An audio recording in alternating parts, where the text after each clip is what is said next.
అదే RTV app వార్తల్ని క్షణాల్లో చదివే అవకాశం ఉంటుంది. ఒక న్యూస్ పేపర్, ఒక టెలివిజన్ ఛానల్ మీ చేతుల్లో ఎప్పుడూ ఉంటాయి. ఆంధ్రప్రదేశ్ లెజిస్లేటివ్ అసెంబ్లీలో ఎమ్మెల్యేగా ప్రమాణ స్వీకారం తీసుకున్న తర్వాత చింతలపూడి నియోజకవర్గం రావడం జరిగింది. ఈరోజు ప్రోగ్రామ్ షెడ్యూల్ ప్రకారంగా Chintalapudi government hospital inspection and review, దాంతోపాటుగా కొత్తగా నిర్మిస్తున్న 100 బెడ్ హాస్పిటల్ని సందర్శించడం జరిగింది. మేము కూడా అక్కడ ఎలాంటి సదుపాయాలు ఉన్నాయి, పేషెంట్స్కి ఎట్లాగా సర్వీస్ అందుతుంది అనే విషయాలపై కూడా మేము అందరితో చర్చించి మరి ఒక రివ్యూ బ్రాడ్ లెవెల్లో పెట్టుకున్నాము. కొన్ని షార్ట్ ఫాల్స్ ఉన్నాయి, అలాగే మెషినరీ కూడా చాలా షార్టేజ్ ఉంది. ఇక్కడ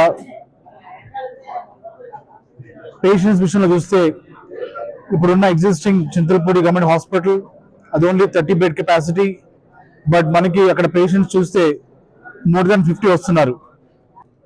సో ఆ ప్రాసెస్లో చింతలపూడికి ఎప్పటి నుంచో 100 బెడ్ హాస్పిటల్ కన్స్ట్రక్షన్ అది వర్క్ ఇన్ ప్రోగ్రెస్లో ఉంది. ఆ ప్రాజెక్ట్ స్టేటస్ని రాజ్బాబు గారు ఎగ్జిక్యూటివ్ ఇంజనీర్ ఇక్కడ మాకు ఎక్స్ప్లెయిన్ చేయడం జరిగింది. ఈ 100 బెడ్ హాస్పిటల్ విషయంలో డిజైన్ చూస్తే డెఫినెట్గా స్టేట్ ఆఫ్ ది ఆర్ట్ లాగా ఉంది.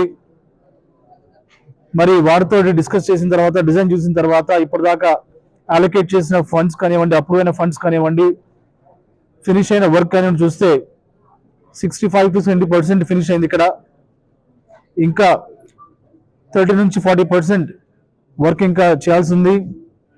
వారు కాన్ఫిడెంట్గా ఉన్నారు. నవంబర్ ఎండ్ కల్లా దీన్ని పూర్తి చేసి ఇస్తామని ప్రజలకి వారు కాన్ఫిడెంట్గా చెప్పడం జరిగింది. డెలిక్వెన్సీస్ మరి కొంచెం ఎక్కువ ఉండడం వల్ల, బిల్స్ పే చేయడం వల్ల మరి వర్క్ వచ్చేసి చాలా స్లోగా జరుగుతుంది.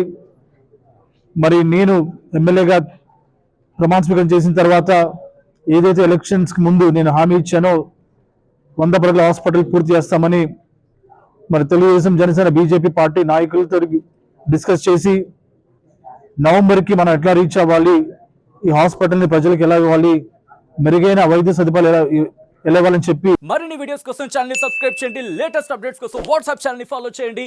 అండ్ లింక్ డిస్క్రిప్షన్ లో ఉంది.